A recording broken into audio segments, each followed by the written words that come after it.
So imagine you just finished a particularly brutal C1 practice exam, you count up all of your answers, and then you realise you have absolutely no idea what the score actually means. So what is 45 out of 50 on a reading paper?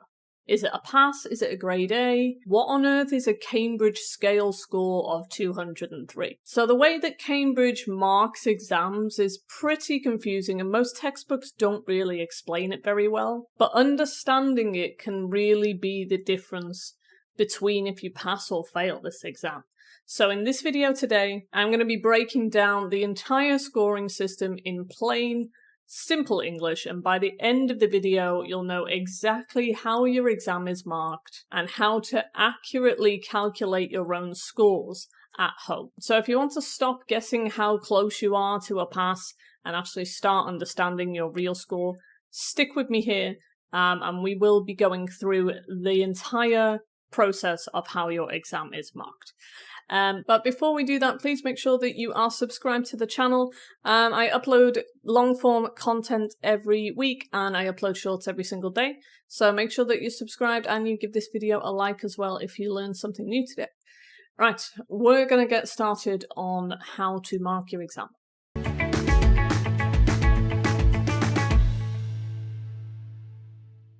Okay, let's take a look at these exam scores then. So I'm going to try and do this as simply as possible for you to make it as easy as possible for you to understand.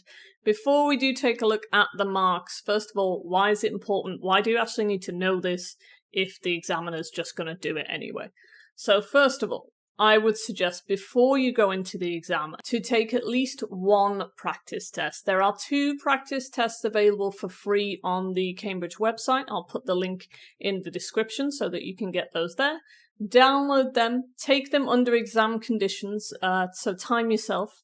And then afterwards, you can score at least your listening, use of English, and your reading, because they are not subjective, they're objective scoring. Your speaking and writing, they are a bit subjective. Normally an examiner would mark those for you.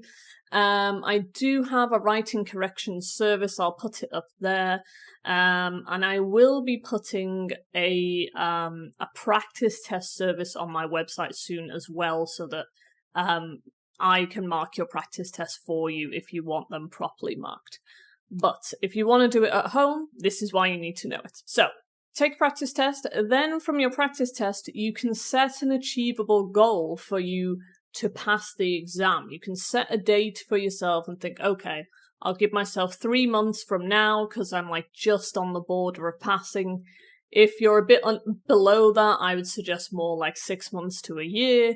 If you've already passed it, but it's still a low pass, again, give yourself a few months just to build up a bit more vocabulary and maybe, brush up on your exam skills a little bit. Another important thing you need to know for the marking is that in use of English in particular, some of the parts of use of English actually carry more points. So part 4 has 2 points each. Part 6 reading has 2 points each, only 4 questions, but it's 2 points per question, so it's worth quite a lot of your reading mark. So you need to know which parts carry more points so that you can kind of concentrate on them a bit more and get them, as perfect as they can be, so that you get more points in the exam. Alright, so it is important that you know this. Right, so first of all, you should already know that C1 is on your European framework for languages. That's how Europe test your skills for language.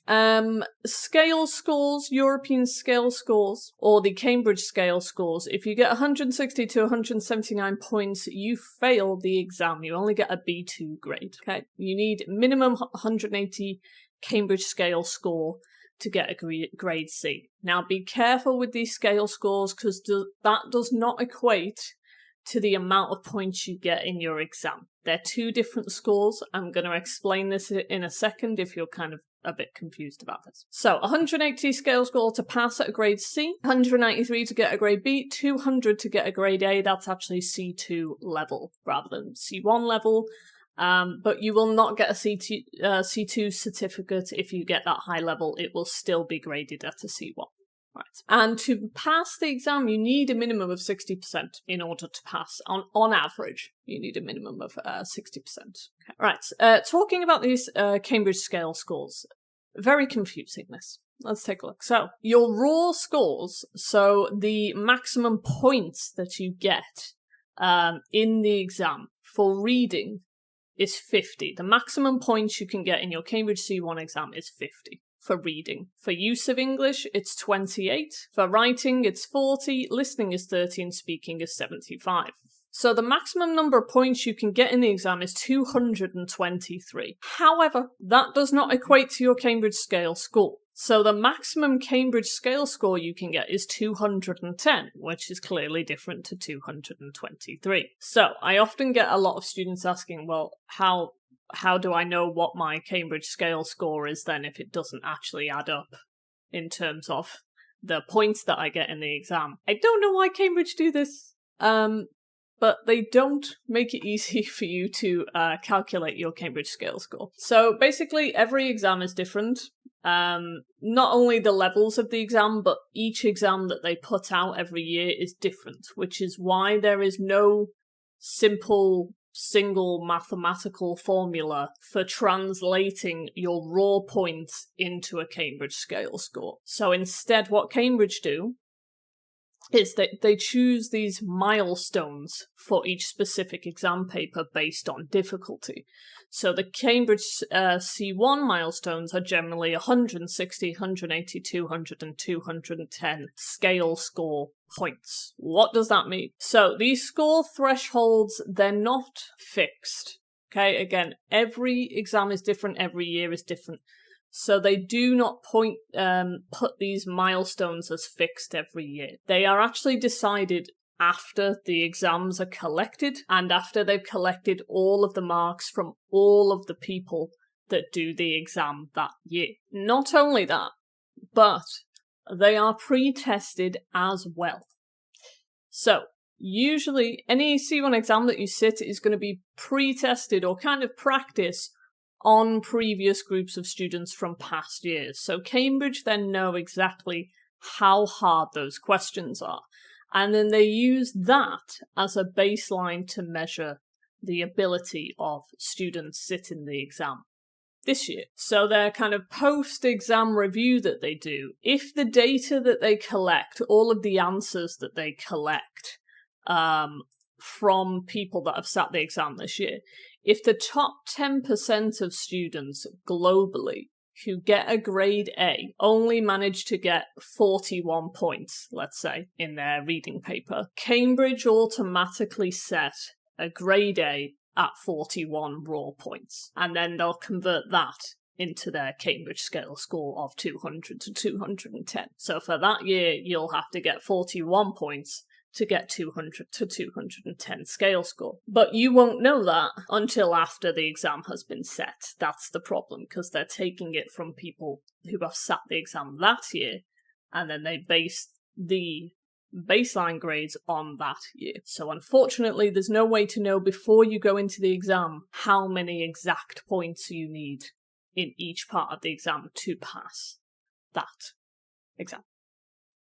However, what I will say is aim for above 60%. A 60% average score plus 60% is a pass. If you're over 60%, you'll pass the exam. So aim for that instead of, set scores for every single part of the exam. And that way you'll have a better idea of if you can pass or not. Also, if the paper is kind of deemed as easier, let's say, Cambridge are going to push that anchor point or that Cambridge scale point up to 44 to 45 marks in order for you to get a grade A. So it just depends on how well globally students do that year, where they put these anchor points or milestones at. Okay. All right. If you want these anchor points, by the way, Cambridge do update these yearly. And where to find them, you can either search for Cambridge English Scale Explained PDF, or you can click the link in the description. I've included it in the description there, this year's anchor points or Cambridge English Scale explained. And in there you will have something that looks like this for each part of the exam, and it will tell you the points that you need to pass the exam. So 180 scale score is your pass mark. You need at least 32 points this year in your reading to pass your reading. Minimum 32 points out of 50, okay? And it will tell you for every part of the exam. So click the link in the description if you want to see that. Now, we've covered Cambridge Scale Score. You can forget about that for now.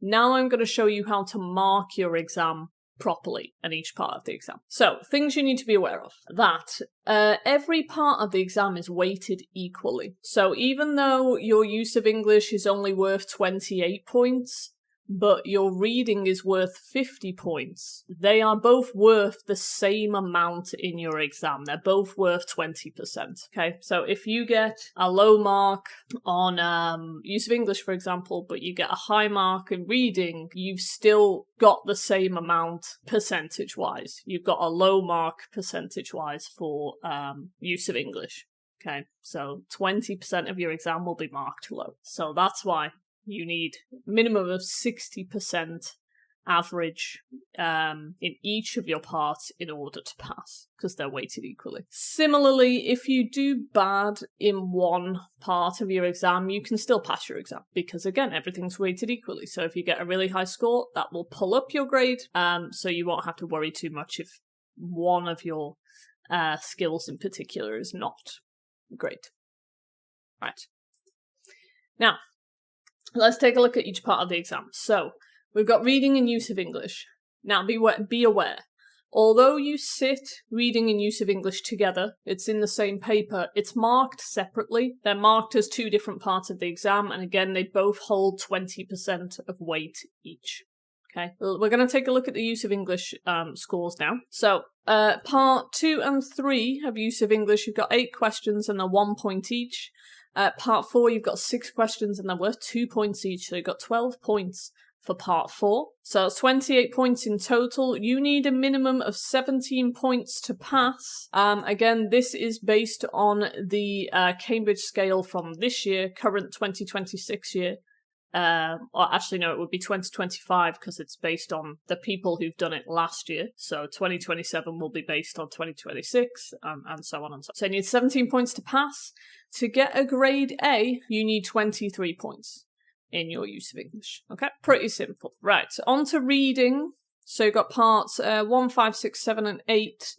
Part 5, 6, and 7, they're worth 2 points each. So definitely concentrate on these parts of the exam. Make sure that 5, 6, and 7 you're really good at, because you've got 12 points, 8 points, and another 12 points. So they're worth a lot in your exam. Okay, so make sure you're good at those. You've got 50 points total for your reading. You need 33 points just to pass. And to get a grade A, you want 43 points. On to listening. 30 points total, 1 point for each part. Okay, so part 4 you want to get quite good at because it's worth 10 points. If you hate part 4, I know a lot of people hate part 4. It's not a great task. But I do have a video, click up there, and I've got a strategy up there for you which will help you with part 4. But 30 points in total, 19 points to pass, 26 points to get a grade A for your listening. Okay. So focus on part 4, and part 2 is also worth 8 points as well. So try and practice them a bit more and focus on those more. Moving on to writing. So each of your writing is worth 20 points for a total of 40 points. Okay. You're marked out of content, language, organization, and communicative achievement. You can get a maximum of 5 for each of these criteria. Content is just have you answered the question. Is your style correct? And is everything relevant to the question, basically. Language is your vocabulary and grammar, both your accuracy and your range. So if you're repeating yourself constantly with using the same vocabulary, the same grammar structures, you'll get a lower mark. You need a lot of variety. Organisation, are you using paragraphs? Are there subheadings, in your report and your proposal? Are you using linking words to help your writing flow better? All of that comes under organisation. And communicative achievement is basically, can you communicate your ideas well? Can you express complex ideas in a concise, simple way without confusing the examiner? If the examiner just doesn't understand what you're trying to say, the point that you're trying to get across, you'll get a lower mark for communicative achievement. Okay, so 40 points total. To pass, you need 25 points. And to get a grade A, you need 34 points, right? And finally, speaking. This is a bit more complicated, your speaking. So you've got quite a bit of marking criteria. We've got grammar and vocabulary, discourse, pronunciation, interaction, and then you also have a global mark as well. So grammar is, again, pretty explanatory. You need a bit of variety. Vocabulary, again, you're using correct vocabulary. You've got a variety. Discourse is like organisation. Does your speech flow well, or are you kind of waffling? Pronunciation is pretty obvious. A lot of people get a bit hung up on pronunciation. I would say don't worry about it at C1. As long as you're intelligible, as long as the examiner can understand you, and you've not said a word that's just way far off what the pronunciation is, then you'll be fine. But if the examiner's they can't really understand a particular word that you've said, you'll get a slightly lower mark. But they are not expecting you to have a native accent at C1 level. Okay, so don't worry too much about pronunciation. Interaction is how well you are interacting with the other person in your exam. Are you including them in the discussion? Are you agreeing, disagreeing, asking them questions, etc.? And your global mark is just like an average of how well you did. Did you do okay? Did you not do so good? Then they are added up. So you get 5 points for each. Grammar, vocab, discourse, pronunciation, interaction. We times that by 2. Your global point is times by 5. So you get a total of 75 points, maximum 75 points for your speaking exam. You need a minimum of 46 points to pass. And to get a grade A, you need 66 points. Okay. Again, if you want some more speaking, I've got quite a lot of videos on speaking, actually. I'll make a playlist for speaking. I'll put it up here, and if you're struggling with some speaking tasks, you can take a look at that. Right, so that is it for what you're marked on. Then, how are you actually going to calculate all of this?